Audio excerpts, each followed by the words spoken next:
Bom dia a todos. 2020 foi um ano difícil para todos nós, de forma que ontem eu não consegui postar o nosso vídeo semanal pelo seguinte motivo. Aqui em São Paulo, a partir de amanhã tudo fecha. Então eu tive que antecipar minha semana para poder não precisar sair de casa durante o período do feriado. E tive uma surpresa. O vídeo saiu com o dobro do tamanho que costumeiramente sai. Então eu acredito que essa reedição que eu estou fazendo seja necessária para tornar o vídeo mais acessível, mais didático. Então, o que é que aconteceu? Dentro do meu planejamento, do meu objetivo acadêmico nesse canal, eu visualizei uma semana um vídeo mais simples sobre o canto, onde é apresentado o seu enredo, os seus momentos mais fortes, para aquele público que ainda não leu a obra e que agora está lendo junto conosco. E na semana seguinte, a partir do mesmo canto, mas não se restringindo somente a ele, um outro vídeo contendo a apresentação de um artigo científico ou de um capítulo de um livro de um pesquisador nacional ou internacional, para que a gente possa fomentar uma atualização dessa leitura e também a elaboração de novos artigos científicos e novas pesquisas. Então, essa semana, nós vamos ver a apresentação do capítulo de um livro sobre a Teogonia de Hesíodo, de Stephen Scully. Um trabalho muito interessante que mostra todo o desenvolvimento da recepção da Teogonia de Hesíodo na Antiguidade até o início da modernidade. E no último capítulo, ele vai mostrar a recepção de Hesíodo em Milton, mais precisamente no Paraíso Perdido de Milton. Então, nós vamos ver em 2 vídeos essa apresentação. Eu acredito que para aquelas pessoas que estudam os clássicos, como para aquelas pessoas que estudam outros períodos da literatura, a leitura será muito, muito providencial. Então, eu estou compartilhando também com vocês a minha pasta no Dropbox, onde vocês podem ter acesso a um material sobre Hesíodo e sobre Milton. E acredito que a partir dessa semana, o nosso canal vai começar a dar uma contribuição mais efetiva sobre os estudos de Milton e Antiguidade. Um abraço a todos, desejo um bom vídeo. Se você ainda não se inscreveu no nosso canal, por favor, se inscreva, compartilhe com os amigos que têm interesse e ao final do vídeo, deixe o seu like e a sua opinião nos comentários, para que o vídeo possa subir e a gente possa interagir um pouco mais. Um abraço a todos. Não é a primeira vez aqui no canal que menciono a receptividade dos clássicos na obra de Milton. Entretanto, dentre as muitas referências utilizadas pelo autor na construção de seu grande poema, destaca-se Hesíodo. Há 2 semanas que nós lemos para vocês alguns trechos do primeiro canto e, ocasionalmente, mencionávamos o nome do famoso poeta Diáscara. Entretanto, hoje, nós vamos poder observar essa influência de Hesíodo com mais intensidade. Uma intensidade tão grande que ela irá transbordar os limites do primeiro canto. Vejam, vocês vão receber hoje alguns spoilers dos cantos restantes do poema. Entretanto, acredito que isso, em vez de estragar a surpresa daqueles que estão pela primeira vez refletindo sobre eles, atiçará a curiosidade e a vontade de avançar. Então, iremos abordar nesse momento o prólogo, faremos uma breve leitura dele e então começaremos a nossa análise. Diz o proêmio: canta, celestial musa, que no cume do Horebe ou do Sinai lá, inspiraste o pastor que ensinou a casteleita de como no princípio céus e terra se ergueram do caos.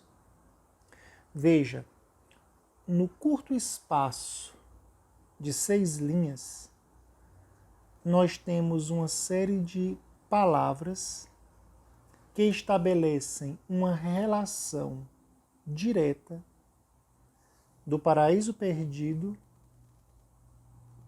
e a teogonia de Hesíodo. Palavras por palavras não seriam um ponto tão importante se todas elas não estivessem condensadas no proêmio, que era o lugar onde, na épica, os poetas gostavam de apresentar o conteúdo programático da sua proposta poética.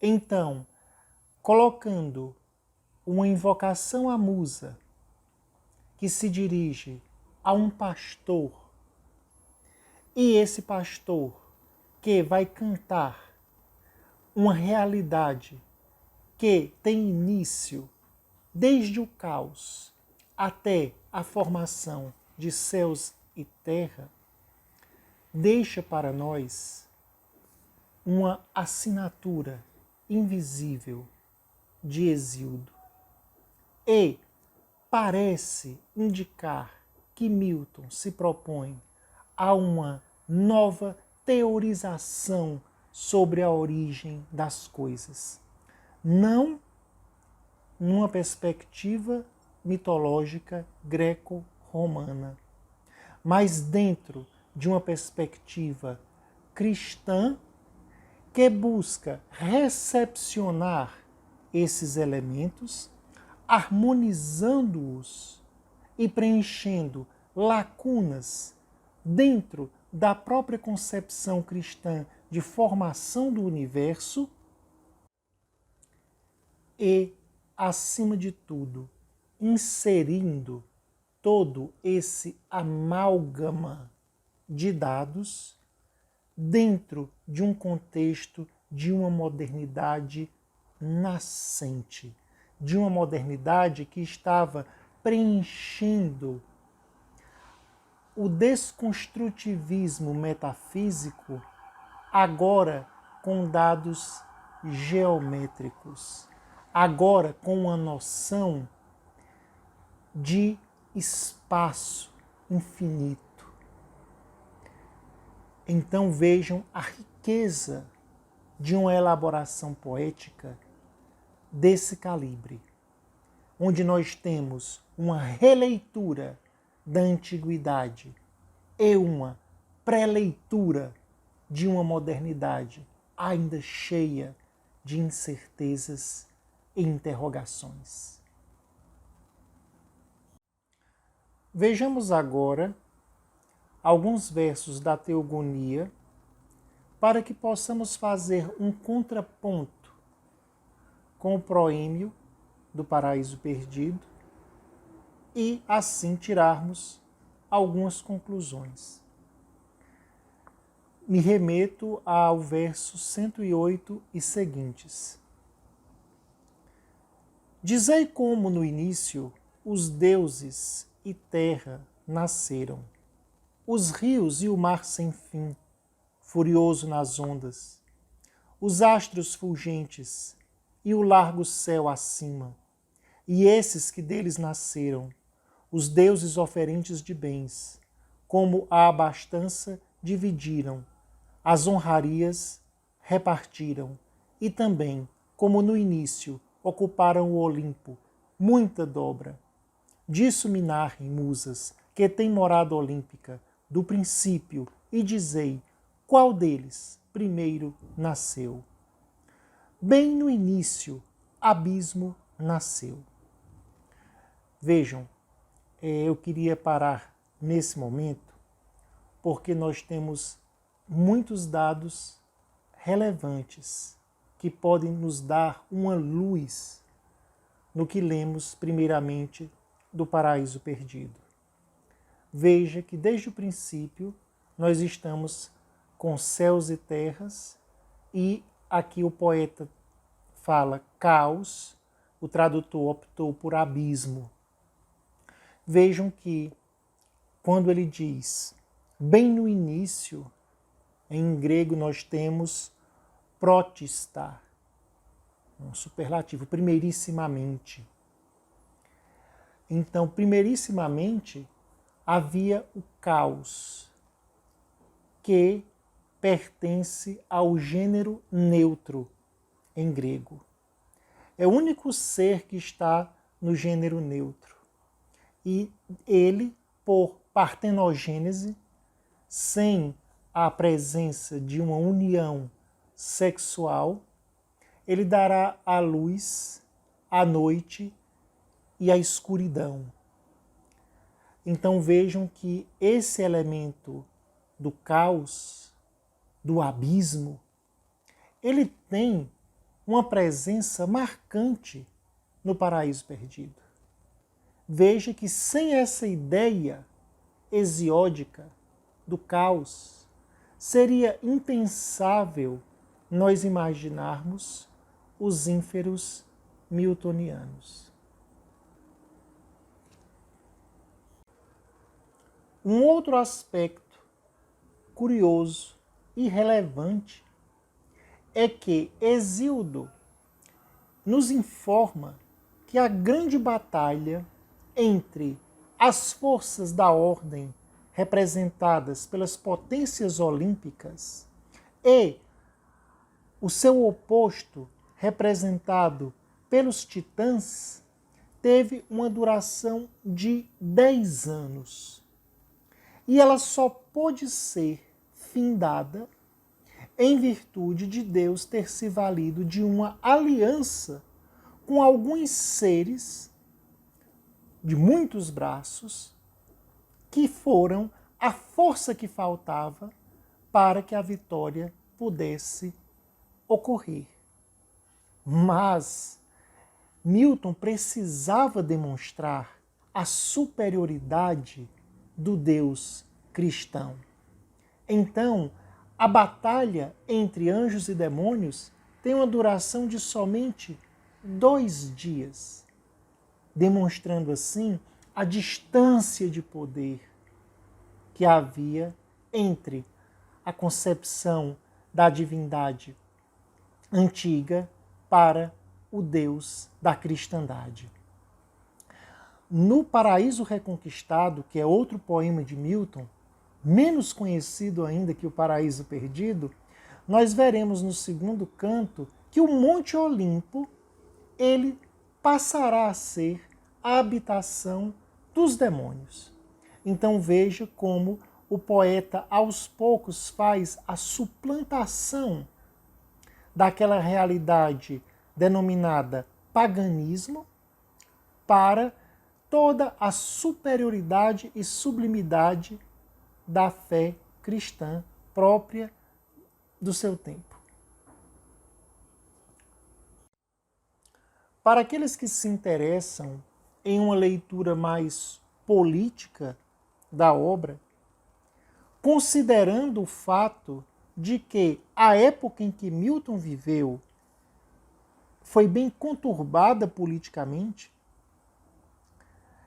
é interessante notar que não há no céu, no reino do Todo-Poderoso, uma cidade. nós só iremos encontrar no paraíso perdido uma cidade, uma organização política no inferno, que será o pandemônio. Somente lá nós teremos embates de facções e a utilização de uma série de categorias próprias da política, próprias da concepção de Estado nascente da época de Milton.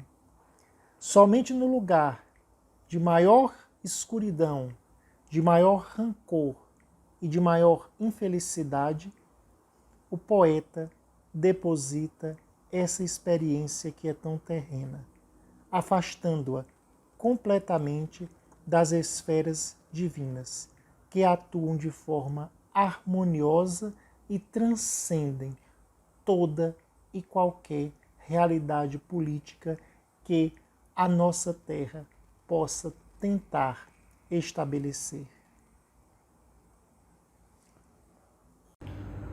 Outra personagem feminina que encontra suas raízes em Hesíodo é a própria Eva. A cena do encontro para o casamento entre Eva e Adão assemelha-se muito ao casamento de Pandora com Epimeteu. E o próprio Milton faz esse comentário dentro da passagem. Se não, vejamos. No íntimo recesso com grinaldas, flores e ervas aromais, ornou Eva o nupcial tálamo, e o Himeneu cantaram no céu coros. No dia em que a trouxe o genial anjo a Adão, em belo nu, mas adornada do que Pandora mais bela, a quem deuses todos os dons lhe deram. E ó, tão próximo no fim, quando trazida ao filho estulto de Jafé, pela mão de Hermes, iludiu homens com belos olhos, para vingar-se em quem roubou de Jove o fogo autêntico. Então vejam que no próprio poema é assinalada a semelhança do casamento entre Eva e Adão. É destacada a sua beleza, toda a sua graça, toda a sua luminosidade, mas que por trás havia o preço que Adão pagaria, que seria a sua queda. Da mesma forma como Epimeteu, o filho de Jápeto, também só veio dar conta tarde demais do que recebera. Então vejamos agora, só para estabelecer o paralelismo, o momento em que Pandora libera os males.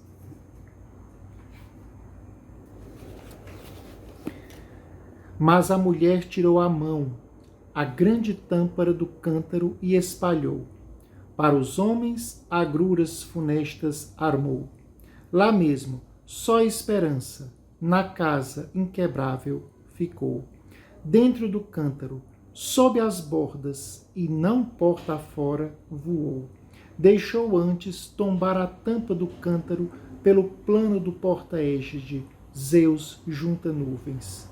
Outras 1000 coisas funestas vagam entre os homens, pois plena está a terra de males, pleno o mar, doenças para os homens, umas de dia, outras de noite, espontâneas, vagam, males aos homens levando.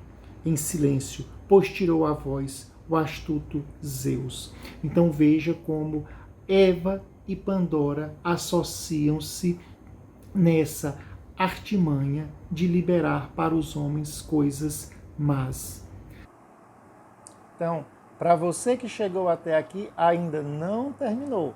Nós temos a continuação desse instigante assunto do capítulo do livro do Stephen Scully no outro vídeo. Então, eu espero vocês lá para que a gente possa fechar com chave de ouro essa reflexão a respeito da recepção hesiódica em Milton e também esse ano de 2020 que parece que não quer acabar. Um abraço a todos e a gente se vê daqui a pouco.